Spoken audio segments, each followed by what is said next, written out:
Olá, família, bem-vinda! Vamos fazer mais um consultório juntos. Obrigada pelo seu carinho de sempre, obrigada pela sintonia gostosa de quem fica com a gente a cada semana. E eu fico muito agradecida porque eu sei que o resultado é sempre de prosperidade na sua vida familiar, na sua vida emocional, na sua prática de vida, no cuidado com que você tem lidado com as demandas que são exigentes para você, para mim, para todos nós. Eu convido você a ficar com a gente no programa de hoje, também nessa perspectiva do aprendizado, do renovo das expectativas, mas principalmente hoje nós queremos despertar em você esperança, confiança, coragem, resiliência, uma vontade imensa. Eu peço a Deus que provoque em seu coração uma vontade imensa de mudar a sua história, de fazer diferente, para fazer a diferença. Para que você não se acomode, também para que você não apenas diga de uma vida difícil, que não caia naquele lugar comum de reclamar ou de se sentir vítima de uma vida difícil, de uma vida com muitas limitações e que te impediram, segundo a sua descrição a respeito da sua própria história, de que tenham te impedido de sonhar e de realizar e que hoje veja-se numa situação de vítima da vida. Nós queremos ajudar hoje você a fazê-lo pensar sobre como é possível fazer a diferença, acreditar, trabalhar, confiar, não desanimar, não perder as forças, porque especialmente em Deus está a nossa força, Ele é a nossa força. A cada dia que passa, que você tem essa força renovada dentro de você. Talvez você conte uma história triste, mas nós queremos sempre pensar que o começo não define exatamente o final. Que a despeito da sua origem, você não está definido ou definida pelas suas origens. Se você foi muito pobre, se passou necessidades, se morou em situações difíceis, se tinha uma família em situação complicada, você pode guardar dali memórias tristes, difíceis, pode contar até mesmo de traumas. Mas, como eu disse e volto a dizer, nós estamos aqui para motivar você a continuar acreditando, confiando, se movendo, se permitindo, trabalhando, crendo que você pode fazer diferente para fazer a diferença. As suas origens não limitam você, não determinam quem você é. É a partir disso que eu quero, no programa de hoje, apresentar a você, meu convidado, que foi um garoto muito pobre, que viveu situações bem difíceis, mas hoje é jornalista, é empresário inclusive no ramo de televisão, tem um trabalho muito bonito na área de comunicação, próspero na área de comunicação e em outras atividades na vida também. E ele vem compartilhar um pouco da sua história aqui hoje porque eu o convidei nesse desejo de motivar você a pensar que você mesmo é responsável por fazer muito mais pela sua própria vida. Itamar Oliveira, bem-vindo, prazer recebê-lo aqui. Obrigado, Darlene, pelo convite, né? Nós estamos aqui à disposição para a gente trazer um pouco da minha vida, da minha história, para incentivar você que está em casa, desanimado, triste, abatido, achando que nada dá certo na sua vida. Você vai, depois da nossa conversa, vai ver que você tem condições, sim, de mudar tudo o que está aí na sua vida. Tudo aquilo que você está vivendo, basta você mudar e confiar em Deus. Especialmente confiar em Deus, né? Acima de tudo. E por onde começa a sua história? Vou deixar que você me conte, eu tenho o seu livro em minhas mãos, sei muito bem um começo, meio e fim, como você descreveu aqui, mas de onde nós partimos para entender a sua história? Nós partimos do princípio, é claro, né? Mas desde que os meus pais moravam e viviam lá no Ceará, sou filho de nordestinos, né? Como eu, também sou cearense. Exatamente. Meu pai de Redenção, a minha mãe de Quixadá, e eles trabalhavam na lavoura, carpiam, cultivavam a terra e viviam disso, né?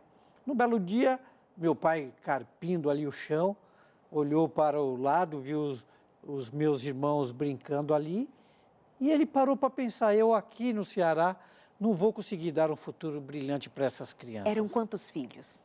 Lá na época eram 2, né? Aí, então eles resolveram vir para São Paulo. Mas como a vida era muito difícil para eles para conseguir comprar a passagem de vinda para São Paulo, eles tiveram que vender alguns utensílios que meu pai e minha mãe haviam ganhado de presente, de matrimônio, de casamento, né? Então, a minha mãe vendeu algumas panelas de barro que ela tinha ganho lá de presente. Meu pai vendeu um tamanco, vendeu mais alguma sanfona, vendeu alguns utensílios e vieram para São Paulo. Só que eles não vieram de avião, não vieram de navio nem de trem. Eles vieram no famoso pau de arara, né? E você sabe, do Ceará aqui é longe. É longe. 3 dias e 2 noites de viagem. Agora imagina em cima da carroceria de um caminhão. Meu Deus. Num calor daquele, com as crianças. Foi uma verdadeira loucura. Mas é assim, meu pai resolveu dar uma vida melhor para os seus filhos, então eles pagaram pelo sacrifício. E vieram. Eles vieram não aqui para a capital, mas vieram para o interior de São Paulo, na cidade de Oswaldo Cruz, que fica ali do lado de Tupã, Presidente Prudente. E ali, como a única profissão que o meu pai tinha era carpinar, lavrar a terra, ele foi trabalhar numa fazenda, a fazenda do seu Balbino, né? E ali, durante anos, eles trabalharam e a família foi aumentando. Sabe que nordestino gosta muito de fazer filho, né? E foi aumentando ali. E chegaram a ter quantos filhos? Ali, 5 filhos. 5 filhos. Vieram com 2, tiveram mais 3. E ali, novamente, ele carpina e falou, puxa vida, eu saí lá do Nordeste e vim aqui para o interior de São Paulo para dar um futuro melhor e meus filhos estão aqui brincando e eu fazendo a mesma coisa. Não, não está certo isso aí. Quero algo mais. Quero algo mais. Ele estava decidido a dar um futuro brilhante, um futuro melhor para os seus filhos. O que ele pudesse, ele queria dar o melhor. Exatamente. Então, eles resolveram vir para São Paulo.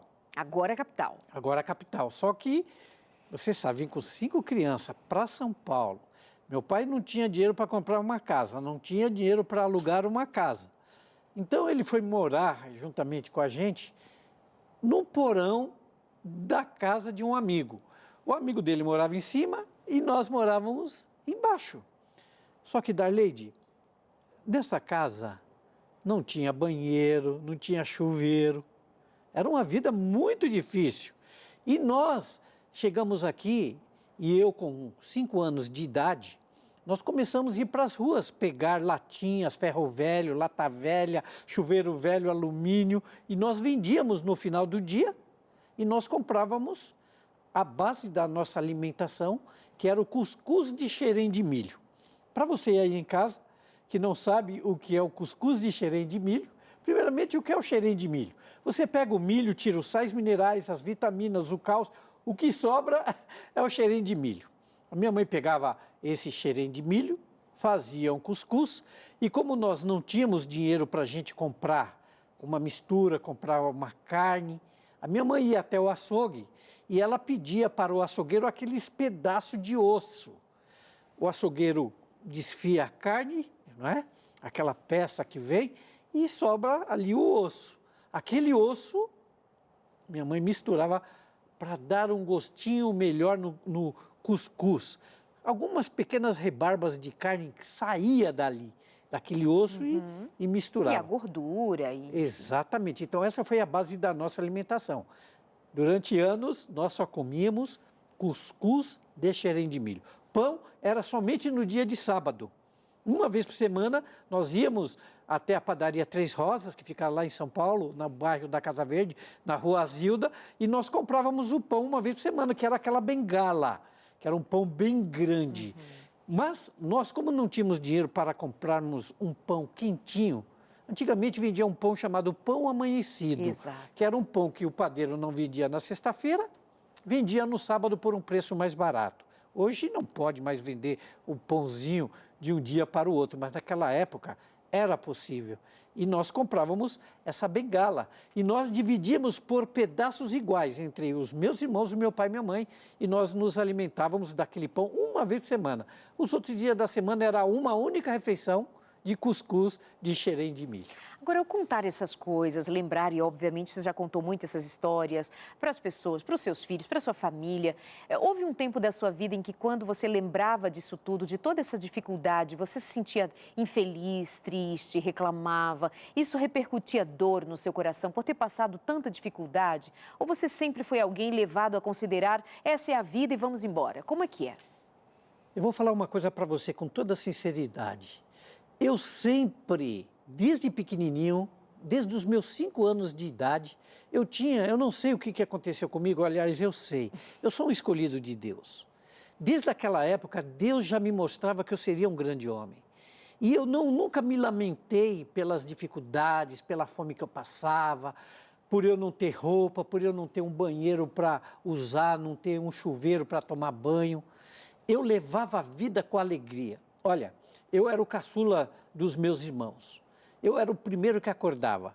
4 horas, 4h30 da manhã, eu já acordava os meus irmãos. Pois é, eu li isso aqui no seu livro. Exatamente. Como Eu assim? acordava, eu ia acordando. Os meus irmãos me detestavam, porque eles queriam dormir. E eu, 4h30 da manhã, eu já ia na cama de todos eles. E eu ia acordando um por um. Para a gente ir pegar ferro velho, lata velha, latinha nas ruas. E nós íamos, né? Então, eu nunca reclamei de nada. Eu sempre fui uma pessoa feliz, sabe? Porque Darleide, a gente não precisa muito para ser feliz, sabe? A gente precisa ter uma família estruturada, a gente precisa ter amor dos irmãos, do pai, da mãe. É isso que a gente precisa para ser feliz, porque você sabe, hoje a gente tem conhecimento de muitas pessoas poderosas, pessoas que têm muito dinheiro, mas são pessoas infelizes, né? E às vezes eu fico olhando para a minha vida e olhando lá para trás, de onde eu vim, né? E essa vida de dificuldade me transformou num grande homem. Eu acho que se eu não tivesse tido essas dificuldades, eu não sei se eu seria o mesmo homem que sou hoje, sabe? Determinado, com objetivos fixos, né? Eu sempre sei onde eu quero ir, onde eu quero chegar. E é gozado que, assim, a minha cabeça, apesar de eu já ter hoje uma certa idade, parece que a minha vida, desde pequenininho, sempre foi a mesma cabeça. Eu não mudei assim com o passar do tempo. Lógico que com a idade a gente ganha experiência, Sim. né? Mas as dificuldades da vida me trouxe mais alegria para a vida, sabe? Eu trabalhei muito porque não tinha essa questão de sol, de chuva. Eu tinha que trabalhar, porque se nós não fôssemos pegar o ferro velho na rua, papelão na rua, a gente não comia. Então a gente trabalhava o dia inteiro, voltava, passávamos no mercado, comprávamos o xerém de milho, levávamos para minha mãe cozinhava para a gente e todos nós éramos felizes. Sério? Sério. E por que eu pergunto sério? Que é justamente para pontuar que muitas vezes a gente não considera ser a vida, a riqueza da vida.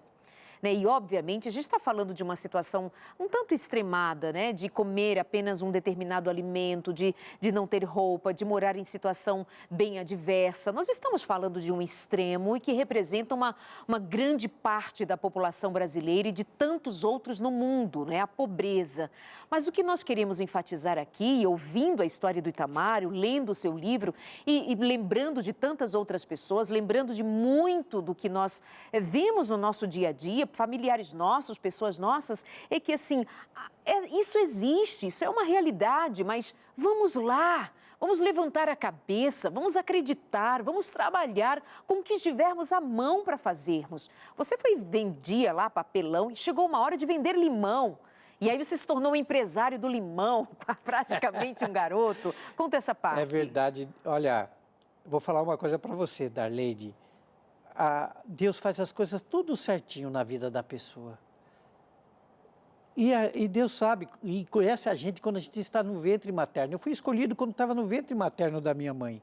A minha vizinha, por nos ver acordando cedo e trabalhando com sol, com frio, com chuva, ela fez um convite para minha mãe. Ela chamava Dona Maria Aparecida, já falecida. E ela chegou para minha mãe, Dona Maria Suzete, e ela falou, olha, filho, eu vejo que, desculpa, Dona Maria, eu vejo que os seus filhos são crianças trabalhadoras. Eles acordam cedo, não tem medo de pegar no batente, né? E nós gostaríamos de fazer um convite para a senhora. Nós vamos até o Parque Dom Pedro, aqui no bairro da Cantareira, em São Paulo, e nós vamos comprar limão. Eu e os meus filhos, nós vamos vender. Quem sabe se a senhora fosse vender limão com seus filhos, a senhora não pudesse dar uma vida melhor para os seus filhos. A minha mãe aceitou o desafio. Nós acordamos cedo e nós fomos a 25 quilômetros do bairro da Casa Verde até o Parque Dom Pedro, no bairro da Cantareira, aqui em São Paulo, né?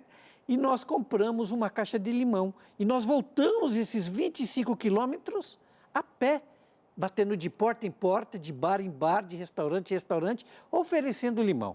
Mas, Darleide, veja você, nós éramos vendedores de ferro velho.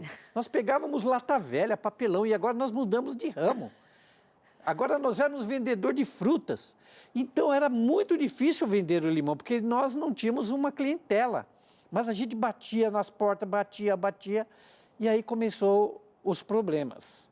Porque quando eu ia para minha casa, voltando para casa, eu passava por um bairro chamado Bairro da Liberdade.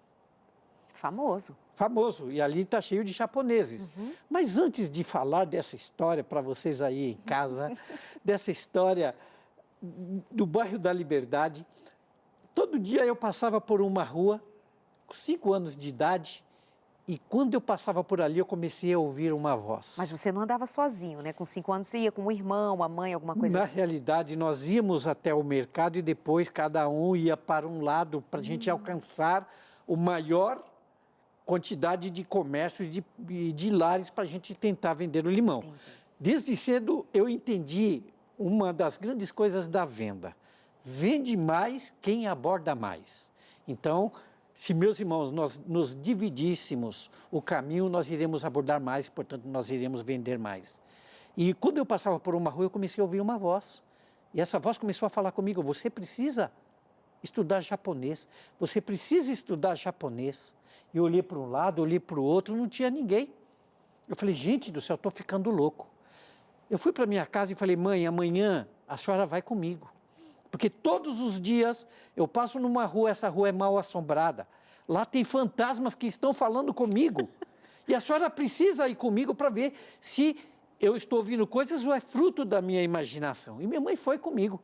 E quando eu cheguei lá no local, a voz falou comigo. Você precisa estudar japonês. Eu falei, mãe, olha a voz aí. E ela? Só que a minha mãe não ouvia nada. Claro.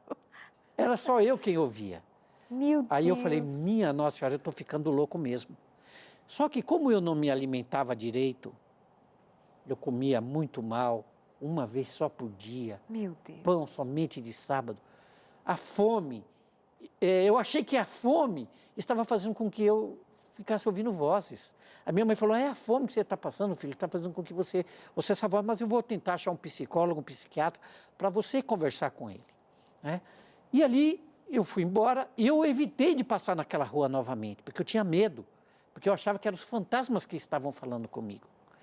E eu, num belo dia, esqueci, coisa de criança, passei lá novamente e a voz falou comigo. Eu falei, não é possível. Só que a partir daí, eu não consegui mais ficar dormindo, eu não dormia mais. Porque aquela voz ficava agora não somente naquele local, mas ela ficava me perturbando de dia e de noite. E eu falei, só tem um jeito dessa voz parar de me atormentar. Eu preciso achar uma escola japonesa.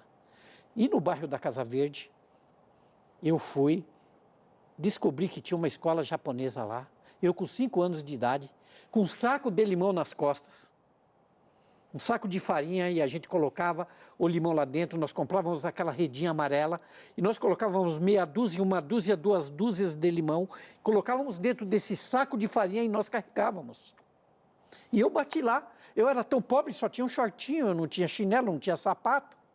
Eu não tinha tênis, eu não tinha camisa, era um shortinho, eu não tinha nada.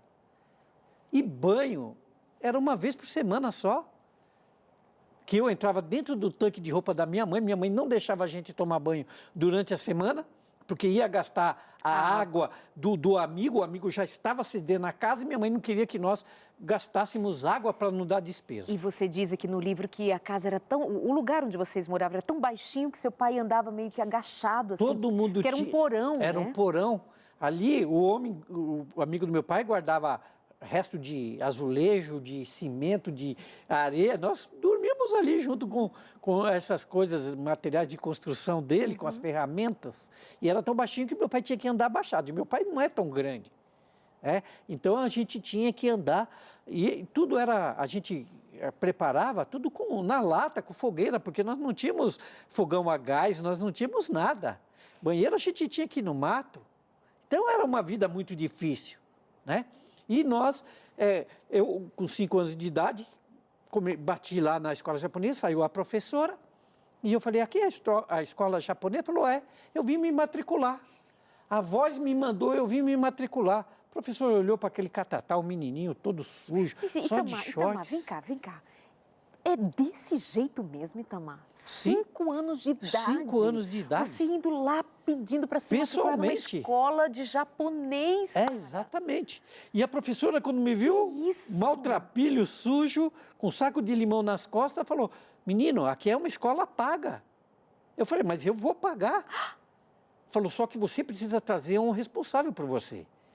Eu falei, então a senhora fica aí que eu vou na minha casa e vou chamar a minha mãe para vir aqui para me matricular. E eu fui para casa da Arlide. E quando eu cheguei lá, falei para minha mãe, achei a escola japonesa para estudar. Minha mãe queria me bater, porque falou, filho, nós não temos dinheiro nem para comer, nem para comprar comida, você quer estudar na escola japonesa? Falei, mãe, eu quero. E tem uma coisa, mãe, quem vai pagar esse estudo sou eu. Darlede, eu trabalhava 12 horas por dia, vendendo limão, batendo de porta em porta, de casa em casa. E eu falei para minha mãe, eu vou trabalhar 14 horas. Essas 2 horas que eu trabalhar mais por dia, eu vou separar no meu bolso, o que eu vender vai ser reservado para pagar a minha escola. A minha mãe sabia que eu era o primeiro que acordava, que era o último que chegava, que eu era o que mais vendia. A minha mãe acreditou em mim, falou, eu vou dar essa oportunidade para você. E ela me matriculou. Mas antes de falar da continuidade dessa escola, eu, quando passava pelo bairro da Liberdade, eu entrava no comércio do seu Hiroshi, e o seu Hiroshi era um japonês, um comerciante muito violento. E quando eu entrava no seu comércio, ele já sabia, porque eu sempre chegava lá sempre no mesmo horário. Eu tenho uma coisa que desde pequeno até hoje, eu aprendi isso com a infância. Eu não me atraso nos meus compromissos. Não me atraso e não gosto que atrase os compromissos comigo. Né? Então, ele sabia o horário que eu chegava. E ele já ficava atrás do balcão com uma vassoura para me dar vassourada. E eu chegava lá, eu não conseguia completar a frase. Bom dia, seu Hiroshi, o senhor quer comprar o meu limão? Eu não conseguia terminar essa frase porque ele já me dava vassourada, me batia e fazia eu correr. Meu Deus! Mas por que isso? Porque ele achava que um menino sujo, só de shorts, maltrapilho, pobre, iria afugentar a clientela dele. Exato. E aí eu corria. Mas no outro dia eu estava lá de novo, e ele batia de novo, e eu voltava no outro dia, e ele batia de novo, e eu voltava no outro dia, eu precisava vender, eu precisava comprar alimento. Mas você não é uma pessoa natural, você é uma pessoa sobrenatural, porque qualquer criança teria ido uma vez, quem sabe repetia, quem sabe iria 2, 3 vezes, não voltaria mais. Você é muito insistente, determinado, focado, coisa que desde criança, Itamar, é assustador. É uma das maiores qualidades que eu tenho. É a persistência. E sabe uma coisa que você também não tem, o que você não tem? Falsa modéstia.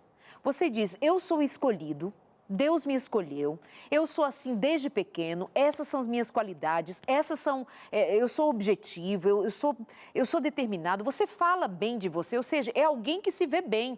Guarda isso aí para você. Às vezes a gente é dominado por uma falsa modéstia, um medo de falar bem de si mesmo, de se ver bem, de se sentir amado de Deus, de saber que é amado de Deus e até verbalizar. Essas são características que a gente precisa observar na vida de pessoas que crescem na vida, que dão certo na vida, elas acreditam primeiro em Deus, no potencial que Deus lhes deu e elas creem que, apesar das adversidades, elas podem crer, viver e trabalhar sem medo. Então, ele não tinha medo do seu Hiroshi. Ele não tinha medo da professora lá da escola de japonês. Ele não tinha medo das circunstâncias da fome, da cara feia da fome, já não tinha medo, já convivia com ela mesmo, né? Vender limão, vou vender limão. E vocês vão vendo que, com o passar do tempo, isso vai virar uma limonada. Esse homem é poliglota, já vou entregar. Esse homem já é poliglota, ele é jornalista, ele é empresário, é amigo do Silvio Santos, está sempre lá trabalhando no SBT, Teleton, aquela festa grande para arrecadar fundos para ajudar as crianças no Teleton. É um homem que realmente foi longe. Nós vamos fazer uma pausa, pessoal, nós já vamos para o nosso intervalo? Nós vamos para o nosso intervalo, tem só mais 2 minutinhos e a gente volta, porque aí vai ser o último bloco, tá bom? E você tem muita ainda coisa para contar para gente. Mas eu gostaria que você conhecesse esse homem e essa história, que é uma história que realmente é de instigar a gente, dizer, meu Deus, como é que pode acreditar tanto, ir e vencer com tanta insistência, determinação, trabalho e muita fé. Antes de voar para o intervalo, porque vai ser bem rápido, com muita vontade de voltar outra vez aqui com você, contando a história do Itamar Oliveira, eu quero te lembrar da revista Entre Família. Essa revista que eu tenho em mãos é para entregar a você aí em casa. Entre em contato com a gente, pede a sua revista de presente. São 13 lições, eu sempre me confundo se são 13 ou são 15. São 15 lições para você aprender sobre relacionamento, saúde emocional, como lidar com as crianças, marido e mulher, como é que funciona essa relação, as suas dificuldades em família, como prosperar. Tem também aqui uma lição sobre a saúde financeira da família. Entre em contato com a gente, peça a sua revista de presente. A gente só tem interesse que você estude, pratique e seja feliz. Não vamos cobrar nada por isso. Os Anjos da Esperança já nos auxiliam para que nós façamos chegar a milhares de pessoas todos os dias, revistas, estudos bíblicos com qualidade para você. Então, entre em contato com a gente, o nosso telefone e horário comercial, 0 operadora 12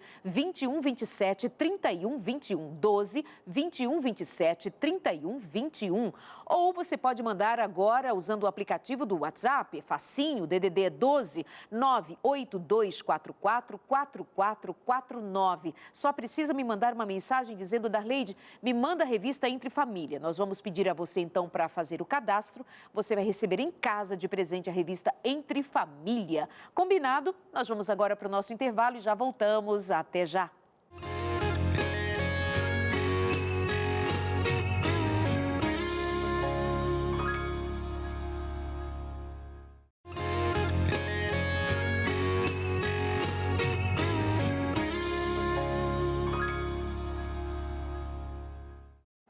De volta hoje com uma história inspiradora para você, porque eu sei que tem gente aí na sua casa meio desanimado, borocochô, nada dá certo na vida. E desanima não.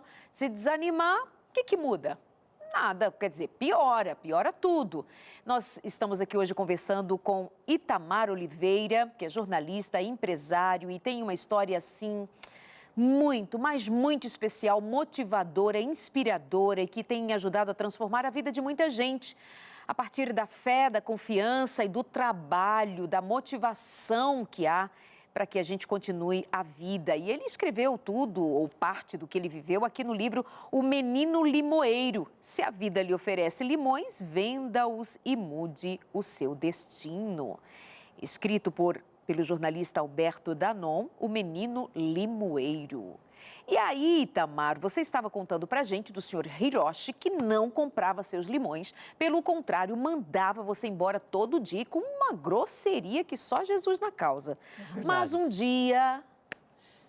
Eu comecei a estudar japonês na escola. No primeiro dia de aula, quando eu me assentei na classe, na escola japonesa chamada Nihongaku, todos os japonesinhos correram para o fundo da sala de aula. Ninguém queria ficar perto. Você foi lá sujinho, da minha pessoa, jeitinho, né? Era o que tinha. Era o que tinha, né? Para mim, eu estava limpinho, né? Eu era inocente, não tinha noção de nada. E ali eu comecei a estudar. Só que a gente começa a aprender o idioma japonês, e eu aprendi a escrever o katakana, o hiragana e o kanji, que são alfabetos japoneses diferentes, e eu errava as letras, os garranchos, né, para vocês entenderem. E eu ia pedir a borracha emprestada. Ninguém me prestava lá a borracha, né? E aí, o que eu fazia? Quando chegava no sábado, quando meu pai cortava aquele pão, a bengala no dia de sábado e dividia partes iguais para todos os meus irmãos, eu pegava a minha parte e eu comia só a casca. Eu não podia mais comer o miolo, porque eu descobri, Darleide, que a melhor coisa para se apagar o lápis preto, né, os meus erros, era o miolo do pão. E eu levava para a escola esse miolo do pão, eu comia só a casca. E quando chegava na hora do recreio na escola japonesa, eu ficava olhando os meus coleguinhas, eles tomando Yakult, outro tomando Danone, outro levava bolacha, outro levava sanduíche, e eu não tinha nada para comer. E ninguém me oferecia nada, sabe? Quando chegava no final de semana, um dos japonesinhos fazia um aniversário, eu ficava louco para eles me convidarem, porque meu sonho era comer um pedaço de bolo, era comer um brigadeiro, era comer um beijinho, e eu nunca era convidado. E eu passava vontade ali. E você sofria bullying? Sofria. Sofria porque o que acontece? Eu era pobre, sujo, maltrapilho, e eu ainda tenho um problema na minha mão, né, que eu nasci com um pequeno problema físico na minha mão, uma anomalia congênita. Então você já imagina, o pessoal colocava apelido em mim, né? Então, pobre, deficiente, sujo, e ainda com um saco de limão nas costas, e eu sentava na carteira e colocava o meu saco de limão do lado, e de dentro eu tirava o meu caderno, que eu comprei com muito custo, que eu tinha 2 materiais didáticos, que eram um lápis preto e um caderno brochura. E ali eu escrevia, eu errava. Agora eu levei o terceiro material didático, que era o miolo do pão. E quando os japonesinhos viram eu colocando em cima aquele miolo do pão, eles falaram, poxa vida, hoje o Francisco-san, ele trouxe lanchinho. Mas não era lanchinho, era a borracha para eu apagar os meus erros. O meu sonho era pintar na aula de desenho o céu de azul. Era pintar a rosa de vermelho, mas o meu céu estava sempre nublado, porque eu fazia os meus desenhos com lápis preto. Eu queria pintar a rosa de vermelho, mas a rosa era uma rosa fúnebre, porque era um lápis preto. E eles nunca me chamavam. E o ódio da Darleide desses meninos começaram e aumentaram. E o bullying e o ódio, quando eles descobriram que eu aprendia 10 vezes mais rápido que eles. Eles estavam ali há 2, 3 anos e eu em 6 meses já dominava praticamente o idioma. Porque eu descobri logo cedo que eu tinha o dom do aprendizado dos idiomas. E eu com 6 meses aprendi praticamente todo o idioma japonês. Para você ter uma ideia, só o kanji são 9.632 letras do alfabeto. Nós temos 23 a 27 letras no alfabeto. Eu aprendi quase 10.000 letras do alfabeto. Um fenômeno, coisa sobrenatural, é dom divino. E aí, eu chegando ali no seu Hiroshi, eu no lugar de falar para ele, bom dia, seu Hiroshi, o senhor quer comprar o meu limão? Eu falei para ele, ohayou gozaimasu, anata o arimoiro. O japonês ficou impressionado olhando para mim. Uau. Menininho, 5 aninhos, decorou palavrinhas para enganar japonês velho, né? Mas japonês esperto vai testar, menino. E vamos ver se ele decorou palavrinhas. E ele perguntou para mim, ikura desu ka? Quanto é que custa? E eu respondi para ele, Hitosu fukuro san konto, futatsu fukuro go konto de orimasu, né? O seu Hiroshi, um pacote é 3, mas se o senhor me comprar 2, eu te faço 5. Oh, limão tá caro, né? Oh, limão tá caro. Não, seu Hiroshi, limão tá caro. Em mercado Cantareira, limão e açúcar. Tá caro para eu comprar no mercado da Cantareira. Meu limão está barato. O japonês ficou impressionado com o menino limoeiro. E ali nascia o menino limoeiro. O seu Hiroshi comprou todo o meu limão que eu tinha ali, impressionado por aquele menino fenômeno japonês. Comprou tudo, o limão que eu ia vender durante 10 dias, eu vendi unicamente para o seu Hiroshi. Saí dali, fui atrás dos meus irmãos, peguei mais limão, falei, descobri como que se faz para ganhar a vida e para vender limão. Fui para o segundo comércio no bairro da Liberdade. Ohayou gozaimasu, vendendo em japonês. No primeiro quarteirão, eu vendi 2 caixas de limão, os meus, do meu pai e de todos os meus irmãos. E nós começamos a ganhar dinheiro. E nós começamos a vender. E a vida começou a melhorar. Eu, agora que vendia bastante limão, carregávamos o grande peso nas costas, comprei uma carroça e um cavalo. Falei, pai, está aqui o dinheiro, o senhor vai comprar uma carroça e um cavalo.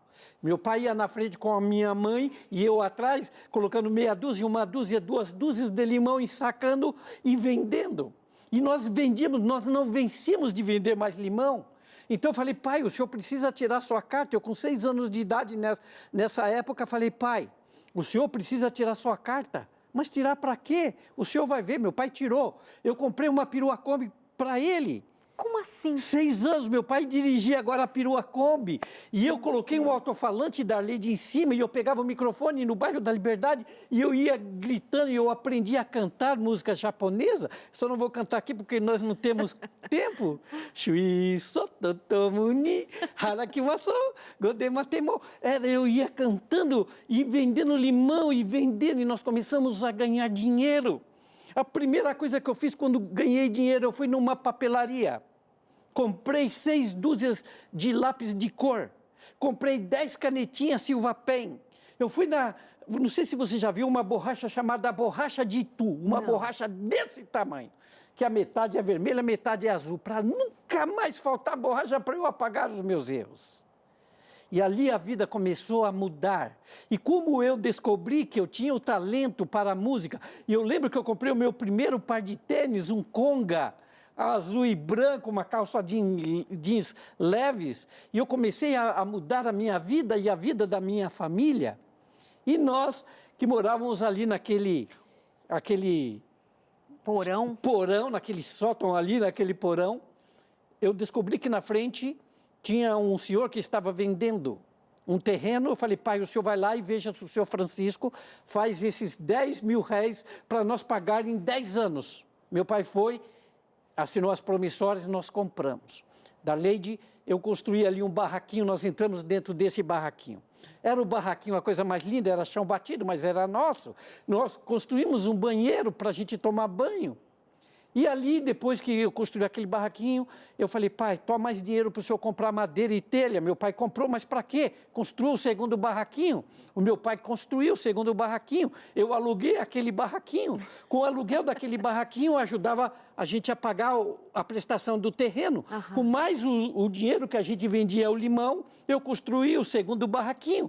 E fui dando dinheiro para o meu pai. E no final, nós construímos 10 barraquinhos naquele terreno. Nós morávamos em um e nós alugamos os 9. Eu falei, puxa vida, esse negócio imobiliário é muito bom. E aí você já estava com que idade? Já era um rapazinho? Não era criança ainda. E eu descobri, é coisa de 6, 7 anos de idade da Mas Lady. tudo muito rápido. É muito rápido.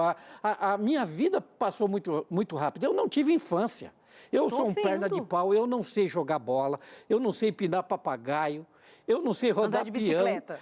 A bicicleta eu sei porque teve uma época que quando a gente vendia limão, antes da gente comprar a carroça lá, eu vendi bastante limão também de bicicleta, né? É que não dá tempo, são muitos detalhes, Em que momento você cresce, homem de Deus? Em que momento você é adolescente? Em que momento você vai para a faculdade? Como é que acontece isso? Minha preocupação é só com o tempo. É só com o tempo, é verdade. Então, deixa eu contar aqui rapidinho, tá? Então, aí eu fui descobrindo antes, eu tive muita dificuldade quando entrei na escola, no primeiro ano primário, na escola brasileira. Por quê? Porque eu fui alfabetizado primeiro em japonês, então tive muita dificuldade para aprender as coisas, porque a minha cabeça estava focada, eu virei um verdadeiro japonês mesmo, sabe? Na filosofia, em tudo, né? Tudo. Eu queria até ter casado na época com uma japonesa. Eu me apaixonei pela Miyuki, que era uma japonesinha lá, mas ela não quis muita coisa comigo, porque eu era pobre naquela época. Se fosse hoje, ela ia me querer, né? Mas naquela época... Talvez sim, talvez não. É verdade. Mas ela não queria saber do menino limoeiro lá naquela época, né? Mas aí eu descobri que eu tinha esse dom e agora eu tinha recursos para isso e eu comecei a aprender outros idiomas. Eu aprendi o hebraico, o aramaico, o yiddish, o alemão, o espanhol, e fui aprender o inglês. E eu fui me tornando um poliglota. Até que um belo dia, Jô Soares descobriu que existia um menino fenômeno, né? E eu, com 16 anos, fui entrevistado pelo Jô Soares. Sério? E eu tenho essas imagens ainda. Vocês podem entrar no meu canal no YouTube. Está lá o dia em que Itamar deu um baile em Jô Soares. Com 16 anos, vocês vão ver o que eu fiz com o Jô Soares. É coisa incrível. É só ir lá no canal do YouTube. Itamar SBT ou Itamar Oliveira SBT. Vocês vão acompanhar lá toda a minha história. Uhum. Então, eu fui para lá. E depois disso aí, abriu as portas do mundo para mim. Porque Silvio Santos ficou sabendo da minha história, mandou me chamar, pediu que eu contasse a história, e ele também foi camelô como eu, um grande vencedor. Né? E eu contei ali a minha história, e ele puxou ali de uma pasta, colocou um contrato em cima e falou: você, a partir de agora, vai trabalhar comigo. Uau! E eu estou com esse homem há 40 anos. Né? Sou o homem de confiança deste grande empresário, desse grande animador. E depois, você sabe, né, Darleide, eu e a Hebe Camargo, nós somos um dos fundadores do Teleton. Como eu tenho esse problema, né, que não é um problema, que eu faço tudo, dirijo carro, Você se importa de a gente mostrar aqui sua mão? Pessoal, dá um... Fecha aqui, para o pessoal saber que nós estamos falando de um menino. Exatamente. Então, eu tenho... Um menino, né? Estamos falando de um menino. É verdade. Então, exatamente. Mostra aqui, pessoal. Aqui, ó. Né? Isso. Então, Olha, não tenho vergonha, não tenho preconceito, não tenho nada. Nem quando você era menino, você ficava tentando esconder nunca me sua com mãe, isso. Não, nunca. Porque a gente tem que se aceitar do jeito que a gente é, sabe? E se eu sou assim, é porque Deus permitiu que eu fosse assim. E nunca foi um empecilho para nada. E eu olho para minha mão e falo assim: o que eu não tive aqui, Deus colocou aqui. Uau! E eu desde cedo descobri que eu teria que ganhar a minha vida não fazendo força, porque eu não teria, mas usando a cabeça, a inteligência, a sabedoria. Por isso que eu aprendi idiomas e me tornei um homem vencedor. Sensacional, cara, sensacional. Eu disse para vocês que o programa de hoje tinha a intenção de ser motivador, inspirador e assim, é surpreendente. Mesmo tendo lido o livro, conheço Itamar, mas assim, ouvi-lo contar com essa veemência, com essa força, eu sabia. É para esse tempo, é para esse momento que eu quero que muitas pessoas escutem algo que as inspire, que as faça crer. E que em lugar de ficar olhando para o que não tiveram, em lugar de ficar olhando para a sua deficiência, digo: o que me faltou aqui, Deus me dá aqui. Deus me dá aqui, que é o amor, me dá a generosidade, a bondade, me dá a capacidade de viver agradecendo a Deus. Bom, mas aí você foi fazer faculdades de jornalismo, né? Hoje você é um empresário, você casou, tem filhos, me conta, seus pais, até que os seus irmãos, por onde andam? Seus pais já são falecidos? A minha mãe faleceu há 2 meses atrás. Puxa, recente. Recente, 2 meses atrás. O meu pai está vivo, graças a Deus. Né? Qual o nome dele? O seu Luiz, Luiz Gonzaga. Uau! Seu Luiz. Darleide, eu vou falar uma coisa muito importante para você e para vocês aí em casa. Fale. Olhando bem dentro dos teus olhos. Eu tenho tudo para ser um derrotado, desde pequenininho. Eu poderia ter escolhido ser um derrotado, mas eu escolhi ser um homem vitorioso. E você também pode escolher ser uma pessoa, um homem ou uma mulher vitoriosa, depende de você. A vida é feita de escolhas. É você quem vai definir o seu futuro. Não adianta você ficar se lamentando. Imagina se eu ficasse me lamentando. Olha, eu sou pobre, eu não tenho o que comer, sou deficiente. Onde que eu estaria nos dias de hoje? Vou falar uma coisa para você. Nunca se importe com a atual situação que você está hoje, porque amanhã Deus pode transformar a sua vida. Conhecemos a história de José. Num dia ele era escravo, no outro ele era governador. Então você aí, que fica reclamando, chorando pelos cantos, não faça isso não. Sabe? Não faça isso não é bom. Isso não vai te levar a nada, sabe? Pega, levanta, faz a tua parte, porque também não adianta você ficar esperando aí as bênçãos cair dos céus, não. Eu acordava cedo, 4h30 da manhã eu estava acordado, com sol, com chuva. Trabalho até hoje. E vou falar uma coisa para você, Darleide. Mesmo depois, ganhando bem, trabalhando com o Silvio Santos, eu tive um outro... Era para ser um revés na minha vida.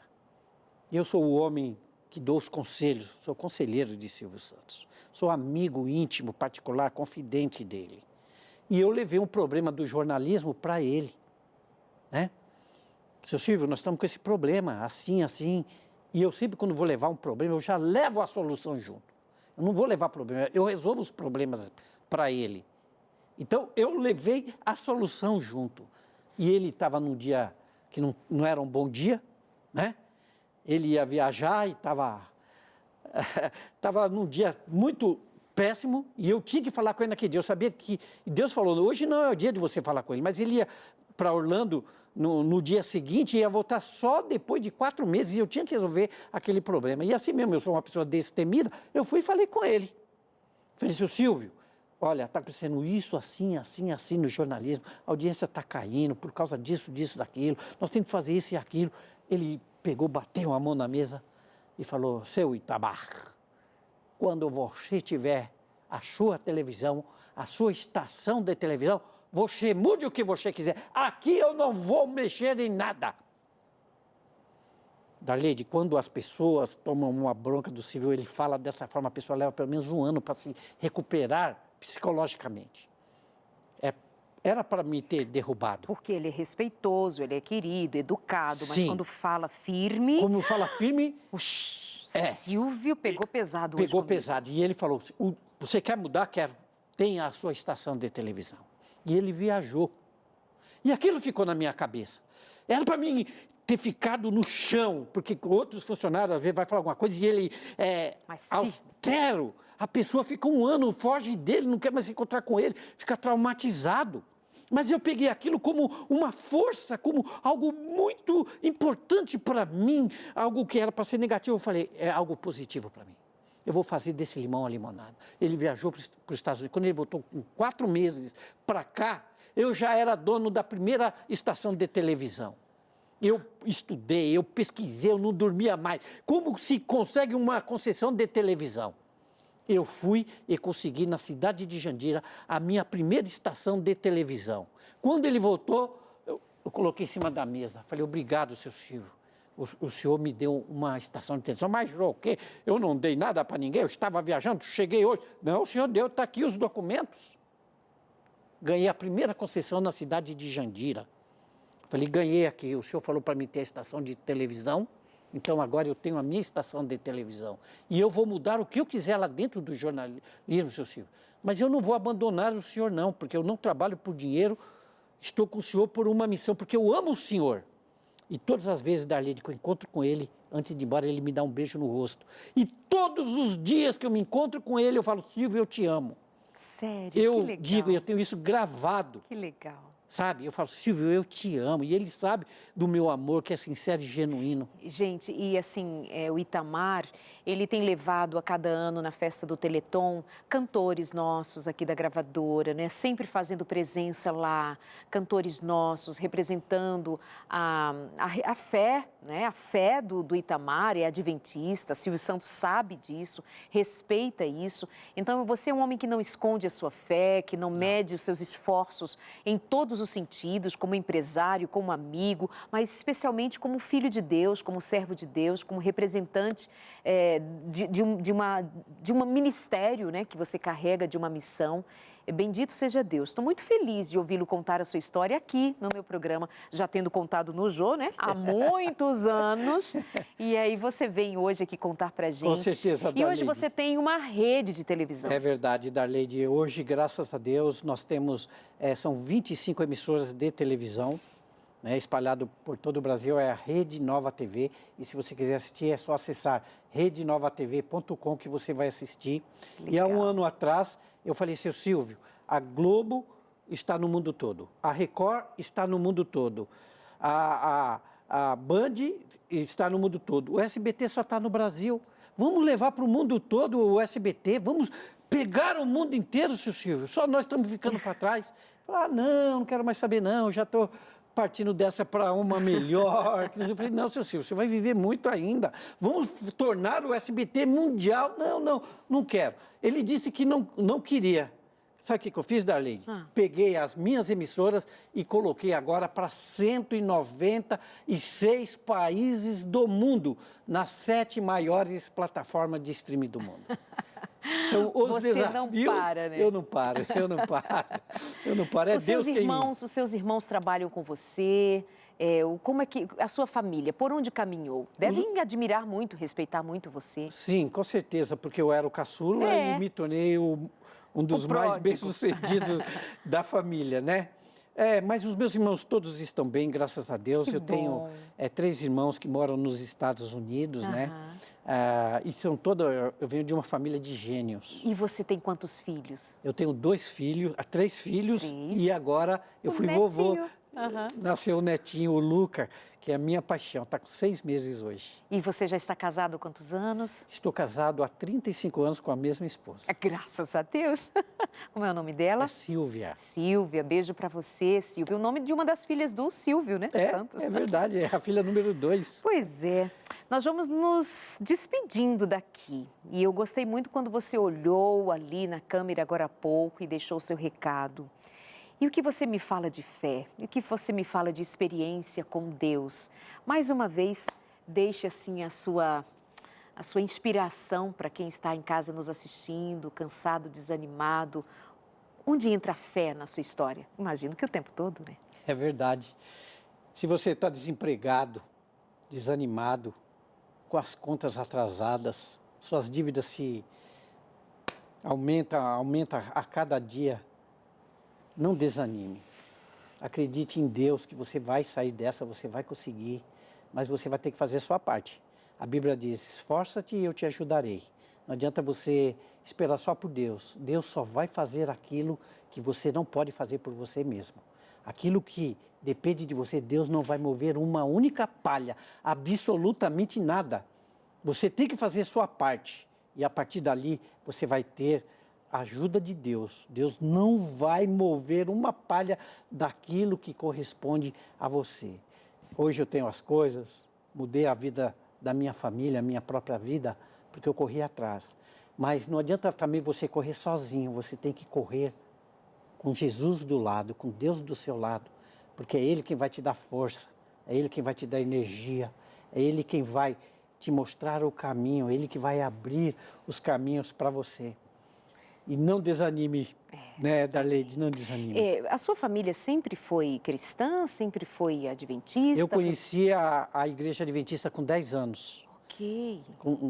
Eu me batizei com 10 anos. Quando a gente vivia nessa dificuldade, as Dorcas, a quem eu devo todo o meu louvor, eles iam lá levar levar alimentos para a gente lá. E o meu primeiro presente, conta nesse livro, né? O primeiro presente foram as Dorcas que me deram. E se você quiser conhecer a minha história melhor, né? Desse livro, você vai no meu Instagram, @ItamarOliveiraOficial, vai lá na minha bio e você vai poder adquirir esse livro, que aqui a gente teve que contar as coisas muito rápido. Muito lá no livro tem a história assim mais Itamar, detalhada. Deixa eu só dizer para o pessoal que quando ele fala Dorcas, é aquele ministério que a igreja tem com pessoas, mulheres e homens hoje que é se ADRA, dedicam, né? Hoje é a ADRA, a assistência, aos recursos da igreja, recursos assistenciais para auxiliar pessoas com demandas, necessidades de alimento, de roupa, de amparo. Portanto, é um trabalho feito com muito amor, com muito carinho, que está aí. mais uma família que foi assistida em momento tão necessitado, né? Exatamente. Muito obrigada, viu, Itamar? Foi um prazer recebê-lo aqui. Quando ele diz que a Bíblia diz sobre esforça-te que te ajudarei, não é que tem esse verso especificamente, mas é que a Bíblia nos ensina que sempre Deus trabalha em parceria. Aquilo que é nossa parte, como Jesus dizer, retirem a pedra do túmulo. Ele faz o impossível, quer dizer, Lázaro vem para fora, mas a força humana foi lá e tirou a pedra, moveu a pedra do seu lugar. É essa interação, Deus e nós, a nossa fé aliada ao poder de Deus, e nós vamos prosseguindo de vitória em vitória para a glória de Deus. Muito obrigada, foi uma honra recebê-lo aqui. Obrigada pela inspiração. É todo meu. Deus te abençoe. Querida. Obrigada, meus amados, obrigada, família querida, que Deus os abençoe, que o Espírito Santo os motive, que o Espírito Santo faça queimar em seu coração o desejo de viver a cada dia, apesar das circunstâncias. Viva pela graça de Deus e exalte o nome do Senhor. Um grande abraço, até o próximo encontro aqui no consultório. Deus te abençoe muito e pela fé, nós vamos vendo de glória em glória o poder de Deus se manifestar. Fiquem com Deus. Tchau.